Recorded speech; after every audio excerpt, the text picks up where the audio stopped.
Hi there, my name's Sally and I work as a physiotherapist here in Sydney with area of special interest working with dancers. I was a professional dancer earlier on in my career, so I'm very interested in helping other dancers. Today we're going to have a little look at the feet. I see a lot of foot and ankle injuries here in clinic, so I thought that would be a lovely topic. Now, the foot is an amazing area of the body. We have 1/4 of all the bones in the body here in the foot.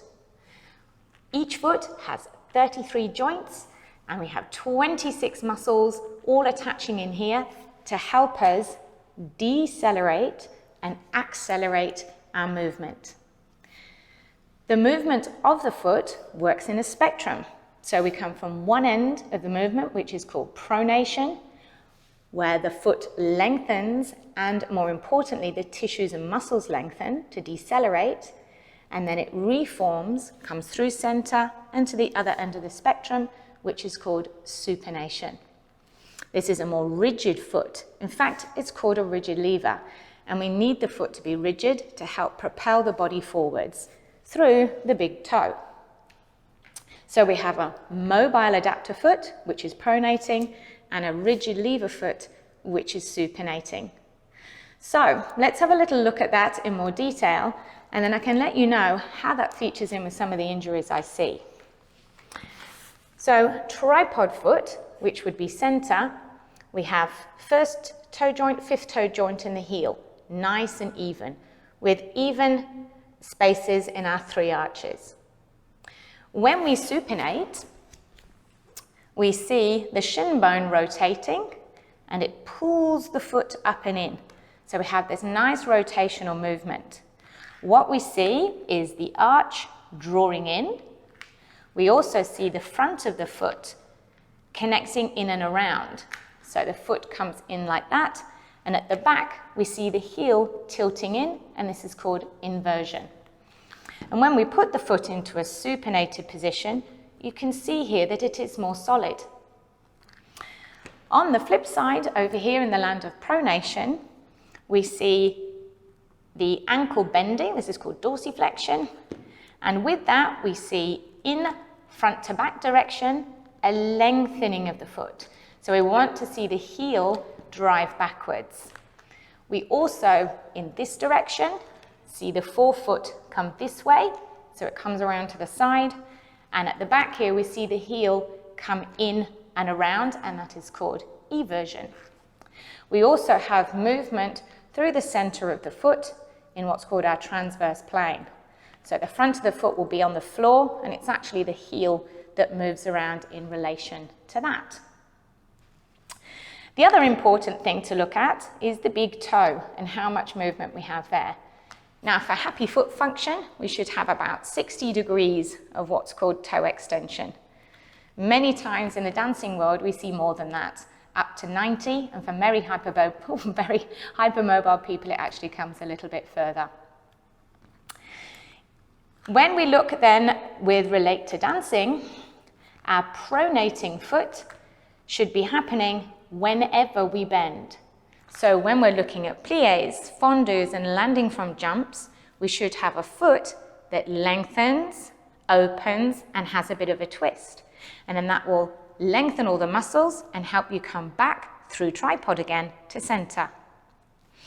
Our supinated foot is the foot that we see in demi-point. So that's the foot up here, rising. This is our supinated, strong, rigid foot with good motion in the toe.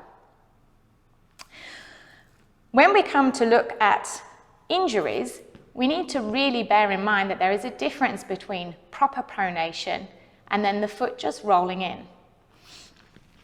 So, if we look here with my foot, if I plie, we can see here the heel is driving back, the arch is lowering, and if we come from front on, you can see my forefoot moves around a little bit to the side. The important thing to note is where my hip is. My hip stays over the foot. That is pronation. If my foot just rolls in like this, it's more of an everted foot. So it's just collapsing in. And this is commonly what we see with this, the hypermobile knee.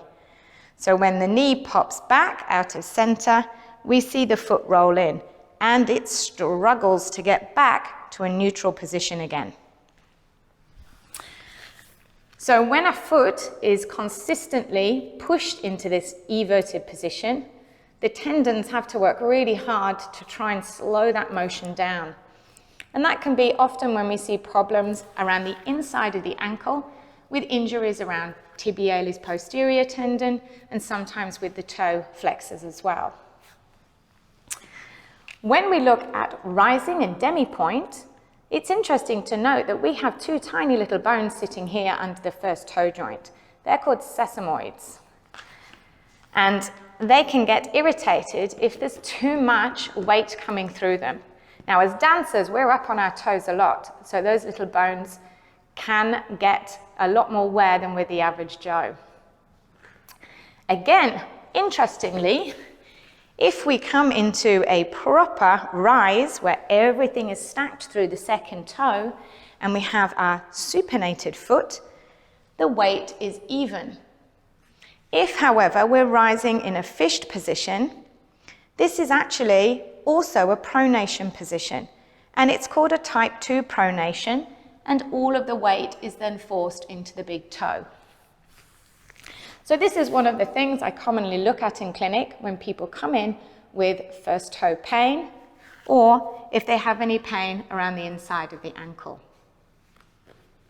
So, don't forget, dancers, we do need to get really good motion from one end of the spectrum with pronation, which is our mobile foot, through center, and to the other end of the spectrum with our rigid lever foot.